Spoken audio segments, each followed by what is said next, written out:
अस्सलाम वालेकुम नाजरीन, आप सबका खैर मकदम है 10 न्यूज 247 पर। आइए डालते हैं आज की अहम खबर पर एक नजर। हैदराबाद यूथ करेज के बानी सलमान खान बीआरएस के वर्किंग सदर केटी रामाराव की मौजूदगी में जुमेरात 23 अक्टूबर को भारत राष्ट्र समिति बीआरएस में शमूलियत इख्तियार की। सलमान खान, जिनकी जुबली हिल्स ज़मनी इंतखाब के लिए नामजदगी को हाल ही में मुस्तरद कर दिया गया था, बाज़ाब्ता तौर पर तेलंगाना भवन में बीआरएस में शामिल हुए।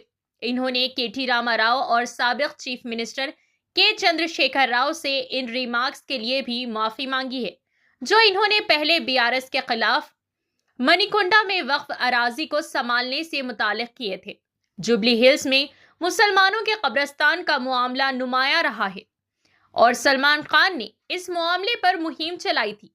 केटी रामाराव ने वादा किया है कि अगर बीआरएस इख्तिदार में वापस आती है तो कब्रिस्तान के लिए जमीन महफूज कर दी जाएगी। रस्मी शमूलियत की तकरीब सुबह 10:30 बजे हुई।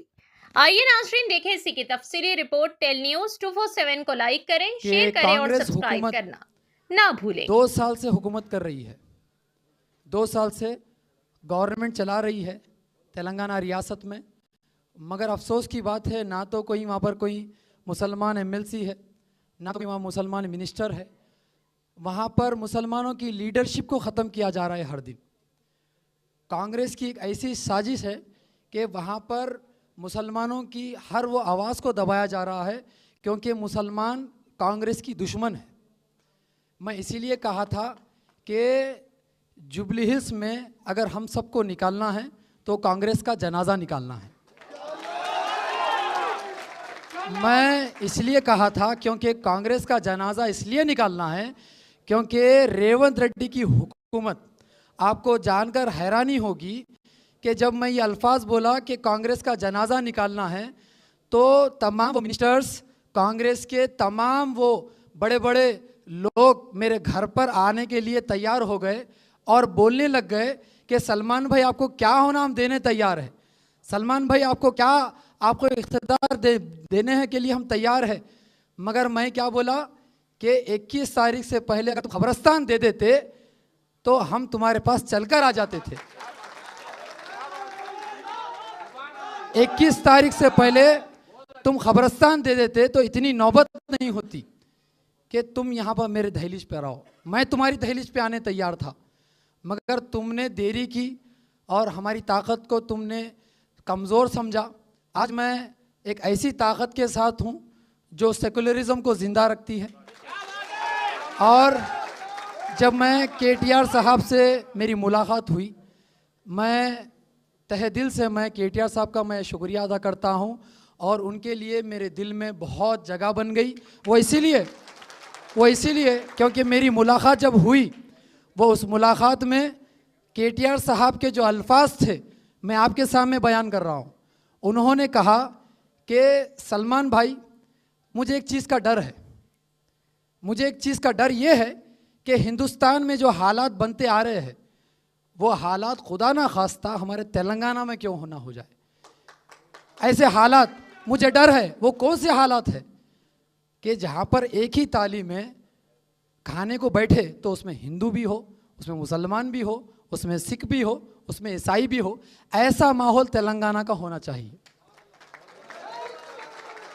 जब ये अल्फाज मैं सुना कि एक हम जो है ना गंगा जमुना तहजीब को जो है ज़िंदा रखने के लिए हमारे केटीआर साहब के दिल में एक तड़प है, एक फ़िक्र है, तो बहुत बड़ी बात है, बहुत बड़ी बात है। और एक चीज़ मैं हमारे थैंक यू पार्टी के माइनॉरिटी सेल के सदर हमारे भाई मुजीबुद्दीन साहब, साबिका एमएलए और हमारे भाई शकील अहमद साहब, साथ ही साथ आज हमारे साथ शामिल हो रहे हैं हमारे भाई हैदराबाद यूथ करेज के नाम से पिछले 5 साल ऑर्गेनाइजेशन चलाते, काफ़ी सारे मुश्किलात और काफ़ी सारे मुसीबत भी उन्होंने देखा और आज हमारे साथ जुड़ के एक बहुत बड़ी शक्ति और बहुत बड़ी ताकत, जो आप नई एनर्जी जो आप आज पार्टी में लाए, मैं सलमान खान साहब का इस्तेकबाल करता हूं। साथ ही साथ साथ ही साथ उनके वालिद साहब हकीम खान साहब और शाहबाज खान साहब, यूनुस खान, आसिम खान साहब, गफ़ार खान साहब, मोहम्मद शरीफ, इरफान खान, अहमद खान, शोएब खान और जितने भी हमारे भाई हैं जिनका मैं नाम नहीं लिया हूँ, आप सबका भी मैं तहे दिल से शुक्रिया अदा करता हूँ, इस्तकबाल आपका भी करता हूँ, वेलकम करता हूँ। और साथ ही साथ जो हमारे लीडर, हमारे मसीह भाई, इम्तियाज़ साहब, वाहिद भाई, अकबर साहब और शफ़ी भाई, हमारे बासित भाई, हमारे बदरुद्दीन साहब, मोहित खान साहब और अरशद भाई, जीवन रेड्डी साहब, समीर भाई, कार्तिक रेड्डी साहब, मसीह, सबका नाम ले लिया भाई। और जिसका भी नाम नहीं बोला मैं माफ़ी चाहता हूँ, पहले एडवांस में माफ़ी चाह रहा हूँ। भाइयों, अब तमाम नौजवानों से मैं भाई इतना ही कहना चाहता हूँ, कल रात में मेरी मुलाकात हुई सलमान से।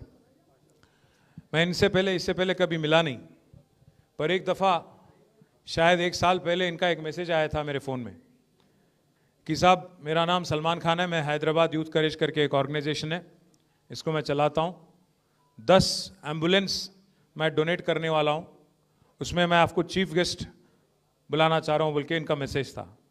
मुझे खबर नहीं था, मालूम नहीं था, अंदाज़ा भी नहीं था कि सलमान खान कौन है, क्या है, हैदराबाद यूथ करेज क्या है, नहीं मालूम था। मैं माफ़ी चाहता हूँ, मैं झूठ नहीं बोलूँगा। तो मैं अपने टीम से पूछा, कौन है भाई ये बच्चा? बोले साहब हम लोग थोड़ा चेक करके बताएंगे। फिर बाद में बोले अच्छा काम कर रहा साहब, बहुत अच्छा काम कर रहा, गरीबों की खिदमत करने की कोशिश कर रहे इन्हों। सलमान खान नौजवान लड़का है, शायद 30-35 के बीच में उम्र रहेंगी, काम तो कर रहे हैं, कोशिश तो कर रहे हैं। तो मैंने पूछा हमारे टीम से, इरादा क्या है, कोई सियासी फ़ायदे के लिए कर रहे हैं, किस चीज़ के लिए कर रहे हैं? बोले नहीं साहब, लगता तो यही है कि खिदमत करने की कोशिश कर रहे हैं, पर बदकिस्मती वक्त का ये था, प्रॉब्लम था, इसीलिए मैं प्रोग्राम में तो शामिल नहीं हुआ, पर ज़रूर तब से मैं इनकी जितने भी एक्टिविटीज़ हैं सब पे मैं नज़र रख रहा हूँ, गौर कर रहा हूँ। और आज खुशी की बात यह है कि ये जो नौजवान लड़का है सलमान, इतना मैच्योरिटी के साथ आज जिन्होंने जो बात रखने की कोशिश की, एक ही बात में उन्होंने सब कुछ बोल दिया कि हमने बार बार मौका दिया कांग्रेस को और उन्होंने बार बार धोखा ही दिया हमको। ये बस एक सेंटेंस में कांग्रेस की हिस्ट्री, कांग्रेस की तारीख पूरा उन्होंने बता दिया। भाइयों, मैं आपसे 2-4 चीज़ कहना चाहता हूँ। पहली बात ये कि अभी करीब 80 साल होने को आया हिंदुस्तान आज़ाद बन के। आज़ादी के बाद 1 नहीं 2 नहीं, कम से कम 10-11 मौका आपने कांग्रेस पार्टी को दिया, वहाँ पे ऊपर मरकज़ में और यहाँ पे रियासत आंध्र प्रदेश, जब मुत्तहिदा आंध्र प्रदेश था तब, उसके बाद में तेलंगाना में, कुल मिला के 10-11 मौका, 50 से 55 साल हुकूमत चलाने का मौका मरकज़ में और रियासत में आपने मौका दिया उनको। कांग्रेस बस हमेशा से एक ही बात मानती है, उनको लगता है कि वो गुत्तेदार हैं, ठेकेदार हैं मुसलमानों के वोट पे। उनको लगता है कि मुसलमान को किसी और को वोट देने का हक है ही नहीं, इसीलिए कल इनका नॉमिनेशन रिजेक्ट करवा दिए। सलमान अगर वहाँ पे नॉमिनेशन उनका एक्सेप्ट हो जाता, कांग्रेस को मालूम था कि मुसलमान बच्चे जो आपके साथ जुड़ के हैं ज़रूर कोशिश करेंगे, मेहनत करेंगे और शायद दोनों पार्टियों में, चाहे वो बीआरएस हो या कांग्रेस हो, दोनों में से किसी को नुकसान हो सकता है। तो साजिश किया, इनकी नॉमिनेशन रिजेक्ट करवा दिया। कल मैंने उनको शाम में दावत दिया, बोला कि सलमान मेरे से आके मिलो आप।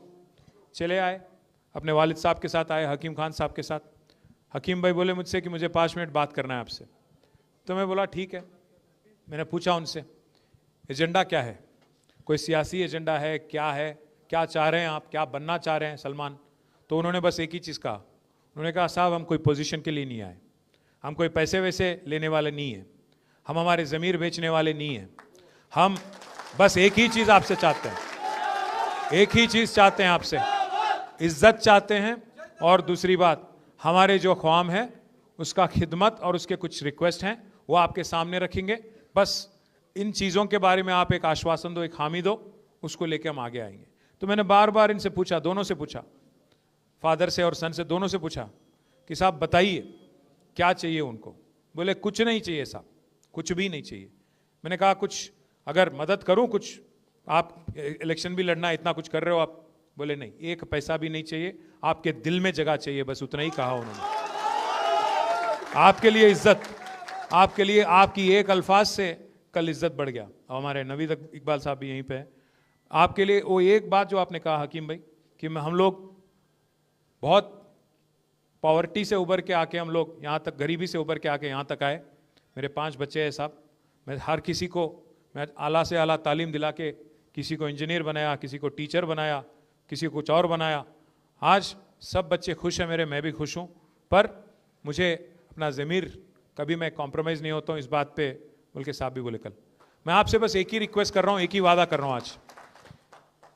जुबली हिल्स तो एक छोटी मजली है, अपने लिए एक छोटी जंग है, पर बड़ी जंग तो हमारी 2028 में होना है। केसीआर साहब जो हैं ऐसे सेक्युलर लीडर हैं, तारीख में शायद हिंदुस्तान, आज़ाद हिंदुस्तान में आज तक कोई चीफ मिनिस्टर ऐसा काम आज तक नहीं किया। आप एक बार सोचिएगा, अभी हमारे शकील साहब कह रहे थे आपसे जब मुखातिब हुए कि आला से आला तालीम, एक बार सोचिए आप, 1,40,000 बच्चे आज टिमरिस स्कूल में पढ़ते हैं। 1,40,000, एक बच्चे पे, एक बच्ची पे 1,25,000 रुपया सालीना खर्च किया जाता है। किस वजह से? किसने कहा केसीआर साहब से कि आप ये करो? उनके दिल में है कि हमारे बच्चे, हमारे आगे आने वाले नस्लें दुनिया से लड़ने की काबिलियत उनमें होना चाहिए, ग्लोबल सिटीजन बनना चाहिए वो, चाहे वो हिंदू हो, मुसलमान हो, जो भी हो, ईसाई हो, जो भी हो। इसीलिए मैं कह रहा हूं आपसे, केसीआर साहब की जो एजेंडा है वो सेक्युलर एजेंडा है। वो खुद हिंदू है, वो अपने धर्म को नहीं छुपाते हैं, वो धर्म को अपने बीजेपी वालों की तरह सियासी फायदे के लिए इस्तेमाल नहीं करते हैं। हाँ, केसीआर ने तो हिंदुस्तान में सबसे बड़ी मंदिर अगर कोई बनाए तो केसीआर बनाए यादगिरी गुट्टा में। वो छुपा छुपी कुछ नहीं करे केसीआर साहब, खुल्लम खुल्ला करे, बाजाब्ता करे, टेंपल भी बनाए, यज्ञ भी करे, और हर किसी की रीत और रिवाज की भी इज्जत केसीआर साहब करते हैं, चाहे हिंदू हो, मुसलमान हो, ईसाई हो, जो भी हो। इसीलिए अगर एक मुसलमान बच्ची की शादी में शादी मुबारक मिलता है तो हिंदू बच्ची और क्रिश्चियन बच्ची की शादी में कल्याण लक्ष्मी मिलता है। अगर एक हिंदू बच्ची को साड़ी मिलता है बतकम्मा दशहरा के दौरान, तो रमजान तोहफा मिलता है हमारे गरीब मुसलमान भाइयों को, बहनों को। और हमारे क्रिश्चियन भाई अगर हैं, ईसाई हैं, तो उनको क्रिसमस गिफ्ट दिया जाता है। ऐसे सेक्युलर लीडर तारीख में हिंदुस्तान में आज तक आपको देखने को नहीं मिला होगा। एक और बात भी आपको याद दिलाता हूं मैं, तालीम और आसरा पेंशन और इसके अलावा काफ़ी सारे जो मदद गरीबों को देना चाहिए, वो सब कुछ केसीआर साहब ने करने की कोशिश की। कांग्रेस के दौर में 200 रुपया पेंशन था, उसको 10 गुना बढ़ाया केसीआर साहब ने। आज आप देखिए क्या माहौल है हैदराबाद में, चाहे आप कोई भी मजहब के हो। आप 2 साल हो गया कांग्रेस की हुकूमत आके, इंदिरम्मा राज्यम बोले, इंदिरम्मा राज्यम, इंदिरम्मा राज्यम। क्या है इंदिरम्मा राज्यम? गला तोड़ना। क्या है इंदिरम्मा राज्यम? जो वादे करे उसको पूरी तरह से नहीं निभाना, यही आपकी राज है। 420 वादे करे, एक नहीं दो नहीं, 420, 6 गारंटी दिए, उसमें से एक फ्री बस बोल के वो दे दिए। वो फ्री बस भी क्या चीज है? औरतों को फ्री, उनके शौहर को डबल रेट। क्या है का फ्री? आप सोचो, आप इसको हैदराबाद में क्या बोलते मालूम? बैगन की बात बोलते। आप सोचो एक बार, औरतों को फ्री कहते, शौहर को डबल टिकट, और बच्चों को बस पास बढ़ा देना 25%, उसको भी इंक्रीज कर दिए। तो क्या फायदा हुआ फिर घर में? कोई फायदा नहीं। इसलिए मैं बोल रहा हूँ, हाँ मार ले रहे तो वो तो है ही, मैं उसके बारे में ज़्यादा नहीं बोलता हूँ। बस आप एक बात सोचिए, 2 साल हो गए इनको, शायद वक्त नहीं मिला चीफ मिनिस्टर को, एक कोई रिप्रेजेंटेटिव नहीं है मुस्लिम कम्युनिटी से। हिंदुस्तान में पहली बार, आजाद हिंदुस्तान में पहली बार एक ऐसी कांग्रेस हुकूमत है जहां कोई रिप्रेजेंटेशन है मुसलमान का। ना कोई मुस्लिम एमएलए है, ना कोई मुस्लिम एमएलसी है, ना कोई मुस्लिम मिनिस्टर हैं। बार बार चीफ मिनिस्टर यही कहते हैं कि भाई आप लोग एमएलए नहीं जिताए।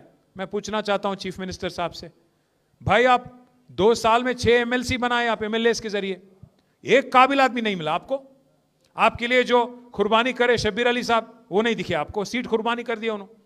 खामा रेड्डी छोड़ के निजामाबाद गए, वो हार गए बेचारे वहां पे, वो भी नहीं दिखे आपको। अजहरुद्दीन साहब बेचारे अच्छे खासे क्रिकेटर थे हमारे कैप्टन साहब, उनको भी बकरा बना दिए। उनको इलेक्शन में तो टिकट दिए 2023 में, हार गए उन्होंने, ठीक है, फिर एमएलसी बना के वजीर बनाते, नहीं बनाए। 6 लोगों को जब मौका दिया आपने 2 साल में, नहीं दिखे आप, कोई नहीं दिखे आपको। एक आमिर अली खान साहब को बनाए, हाँ, पर मालूम होते हुए, क्या मालूम था उनको? कोर्ट में केस चल रहा, कचहरी चल रही, मालूम थी उनको?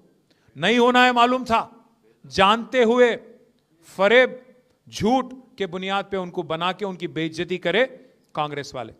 और उनको यह भी मालूम है जब आमिर अली खान साहब का कोर्ट ने रोक दिया तो अजहरुद्दीन साहब को फिर एक बार कैबिनेट में अगर आप सिफारिश करेंगे, क्या होगा उसका?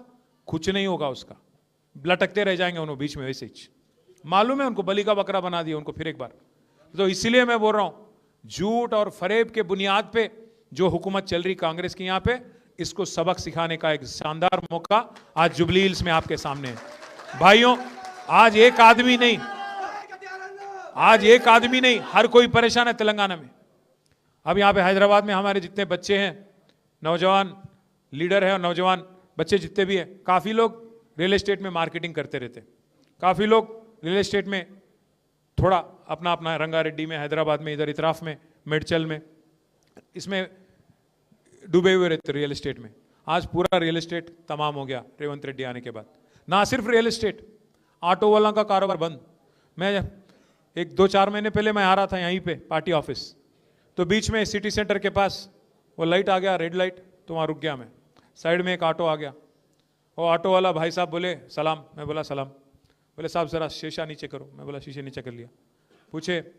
मैं पूछा उनसे कहाँ जा रहे हैं, तो बोला सवारी है, जा रहा हूँ साहब।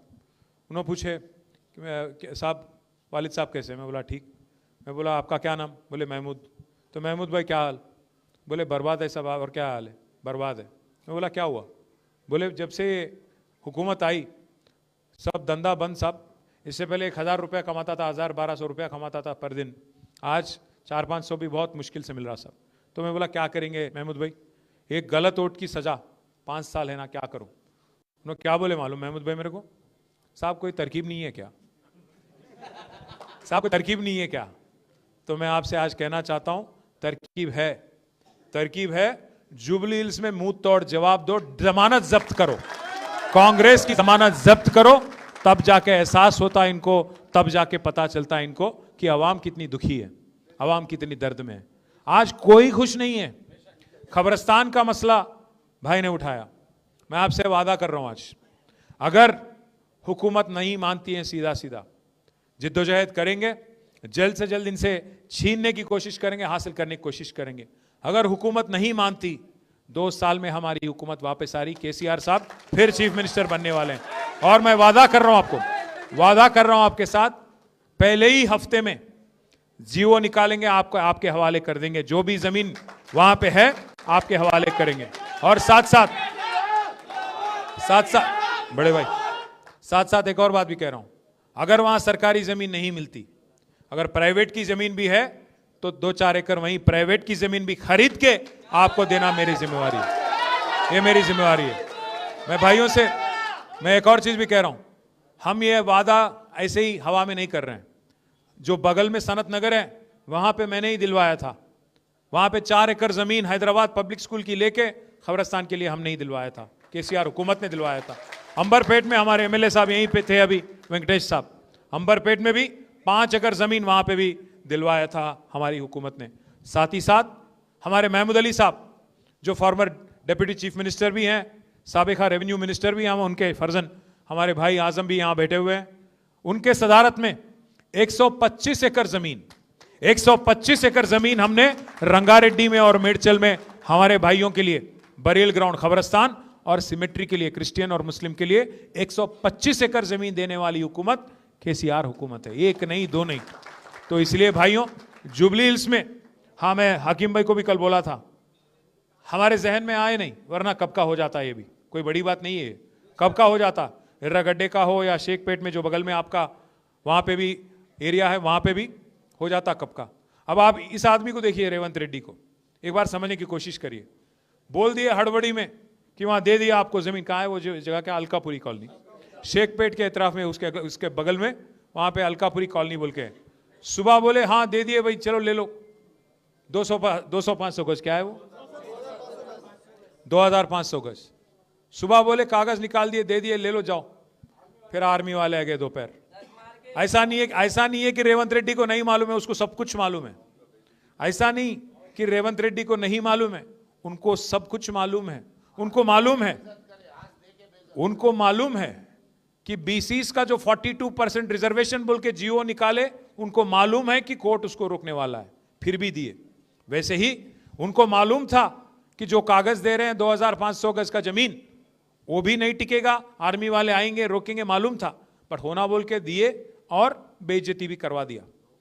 धोखा करे, बेइज्जती भी करे। इसीलिए मैं कह रहा हूं भाइयों, जो भी कांग्रेस करती है, जो भी कांग्रेस करती है, जो भी कांग्रेस करती है, आप सोचो, अगर आज राहुल गांधी बोलते हैं बिहार में, क्या बोलते हैं राहुल गांधी वहां पे, कि 65 साल बाद, 80 साल बाद मुसलमान आज भी गरीब है, पासमंदगी में है, लाचारी में है, तो कौन जिम्मेदार है? 65 साल हुकूमत चलाने वाला कांग्रेस कि 10 साल तेलंगाना में हुकूमत चलाने वाले केसीआर, कौन जिम्मेदार है? आपको 10-11 मौका देने के बाद अगर आपकी नाकामी की वजह से, आपकी लापरवाही की वजह से अगर आज मुसलमान गरीब है, लाचार है, तो कौन जिम्मेदार है? किसको वोट देना चाहिए फिर? तो इसीलिए मैं भाइयों आपसे रिक्वेस्ट करता हूं, जुबली हिल्स में जो हो रही है ये इंसाफ की जंग है। आज 10 साल की केसीआर की हुकूमत आपके सामने है, क्यों काम हमने किया, शेखपेट की फ्लाईओवर आपके सामने है, घर घर में जो 20,000 लीटर मुफ्त में पानी दिया गया वो आपके सामने है, 24 घंटा जो बिजली जलती थी वो आपके सामने है, और हमारे गरीब भाई, जो गरीब हमारे भाई बहन है, जिनको 2000 का वजीफा आसरा पेंशन जो केसीआर ने दिया वो आपके सामने है, गरीब बच्चियों की शादी में जो शादी मुबारक 1 लाख रुपया दिया गया वो आपके सामने है, और 20-20 लाख देके माइनॉरिटी ओवरसीज स्कॉलरशिप,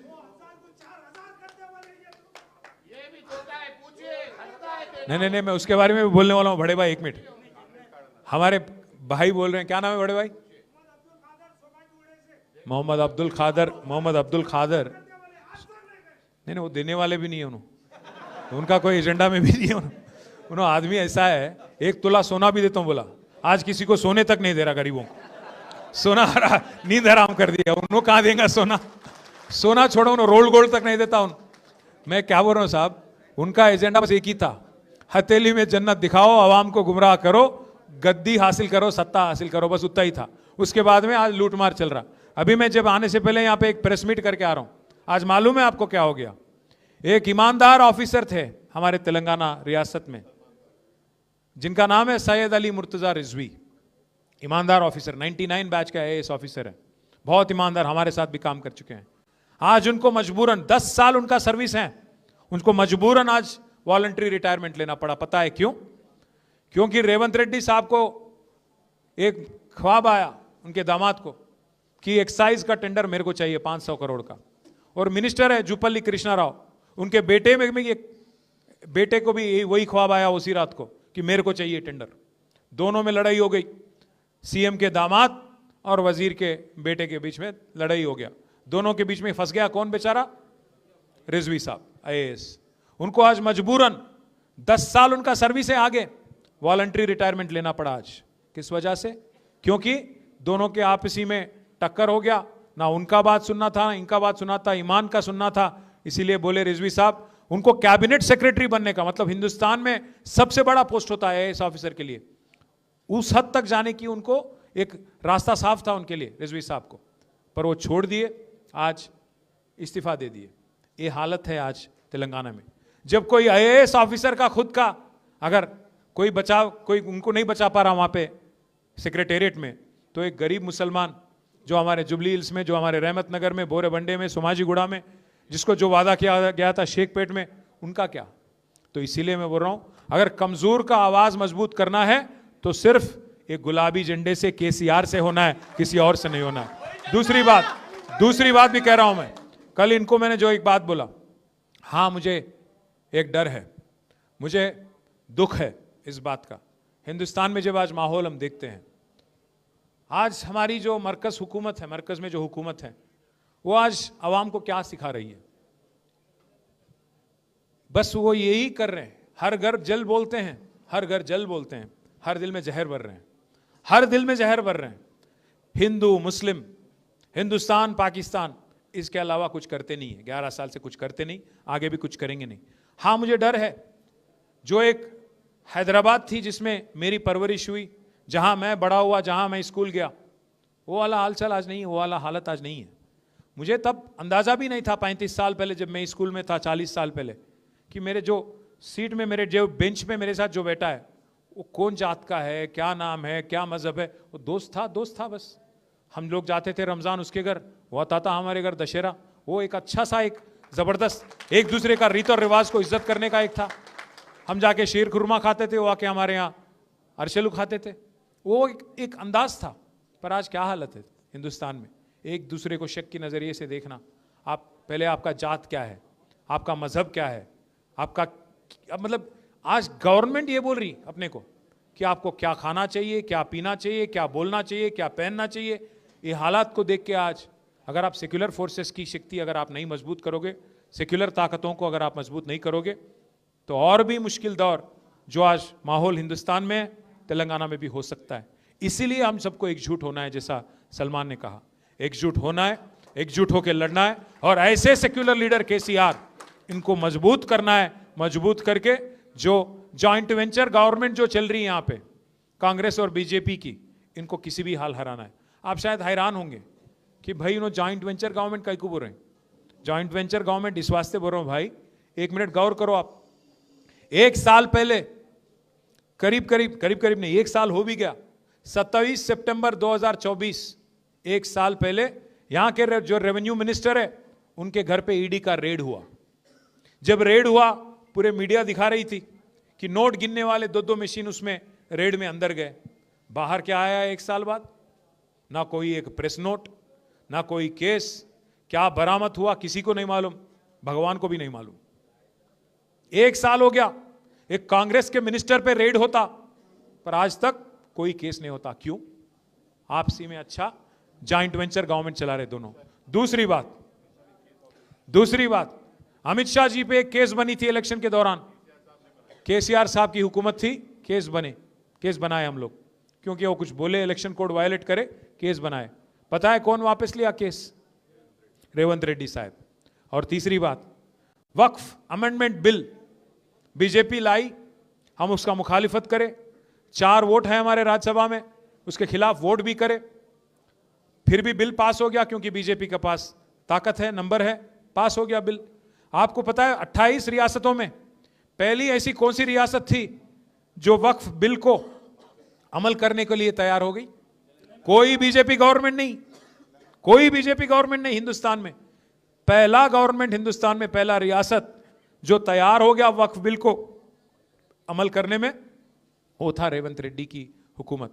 और एक चीज भी आप बोलिए, सोचिए, ऊपर राहुल बाबा है, रोज छींकते रहते, चिल्लाते रहते कि संविधान बचाओ, माइनॉरिटी की रक्षा करो, गुजरात मॉडल बेकार है। ऊपर राहुल बाबा गुजरात मॉडल बेकार बोलते, यहां रेवंत बाबा क्या बोल रहे हैं? गुजरात मॉडल बेकार नहीं है, गुजरात मॉडल शानदार है। वही हमारे लिए एग्जाम्पल है। ऊपर राहुल बाबा बोलते अदानी फ्रॉड है, रेवंत बाबा क्या बोलते? अदानी हमारे फ्रेंड है। राहुल बाबा बोलते चौकीदार चोर है, रेवंत बाबा बोलते चौकीदार चोर नहीं है, चौकीदार हमारे बड़े भाई है। अब बड़े भाई तो क्या बोलते हो? बड़े भाई तो माशाअल्लाह, छोटे भाई सुबह, वो वाला हालचाल है। ऊपर बड़ा मोड़ी या नीचे छोटा मोड़ी, कोई फर्क नहीं है दोनों में। दोनों भी जगह बुलडोजर राज। वहां पे उन्होंने बुलडोजर चला रहे यूपी में, और यहां पे इन्हों हाइड्रा के नाम पे गरीबों के घर तोड़ने लग गए। आप, मैं पूछना चाहता हूं भाइयों से, हैदराबाद में जितने हमारे भाई है बहन है, आपसे पूछना चाहता हूं, एक ईंट भी लगाया क्या रेवंत रेड्डी 1-2 साल में? एक नया घर बनाया इन्हों? पर कितने घर तोड़ दिए। इसलिए मैं आखिरी में मैं इतना ही कहना चाहता हूं, आज जो लड़ाई जुबली हिल्स में हो रही ना, लड़ाई जो है कार और बुलडोजर के बीच में हो रही। अगर आपको बुलडोजर मंजूर है, अगर आप वोट देंगे तो हाइड्रा आपके घर आ जाएगा। आप देख लो, उधर कार इधर बुलडोजर। अगर एक और तरीके से मैं बोलूं तो मैं इतना ही कह के बंद करूंगा, उधर कार है इधर बेकार है। आप सोच लो, कार हमारी है, बेकार रेवंत रेड्डी है। सबको 2 साल में सबके साथ धोखा दिया और सबको गुमराह किया। और अगर हैदराबादी अल्फाज में कहूं आखिरी में, 2 साल में क्या करा रहे भाई रेवंत रेड्डी बोले तो 2-4 अरे इन्हों क्या तो भी बोले साइड में से। क्या करा रहे भाई रेवंत रेड्डी बोले तो हमारे कार्तिक भाई बोले बैगन में मिला दिया करते। मैं बस इतना ही बोलूंगा। मैं एक अच्छा सा एक सोशल मीडिया में एक चीज़ देखा हूँ दो चार दिन पहले। एक मुशीराबाद का बच्चा है, क्या नाम है उसका, आप हो, आप ही हो क्या, नहीं, तो मुशीराबाद का एक बच्चा है, जबरदस्त एक रील बनाया, मैं देख के खुश हो गया। क्या किया, अरे भाई रेवंत रेड्डी बोलते, ऊपर केसीआर साहब का तस्वीर लगाए, नीचे रेवंत रेड्डी को ऐसे दिखा रहे, तेरा नाम लिया तुझे याद किया, बस उतना ही, और कुछ नहीं। 2 साल खोजते खोजते टाइम पास कर लिए, एक भी आवाम के लिए कुछ काम या कुछ खिदमत तो नहीं करे। फिर एक बार गुमराह करने के लिए, फिर एक बार तरक्की के नाम पे धोखा देने के लिए, जुबली हिल्स की आवाम को फिर एक बार धोखा देने के लिए आ रहे हैं। इसीलिए भाइयों, आज सलमान के जुड़ने से, आज आप सबके जुड़ने से हमारी ताकत और बढ़ी, हिम्मत अफजाई हुई, आप सबका इस्तकबाल। और मैं वादा कर रहा हूं, ये जो नौजवान बच्चा है, बहुत मैच्योर बच्चा है, इसकी हिफाजत, इसकी तरक्की मेरी जिम्मेदारी है। जय तेलंगाना।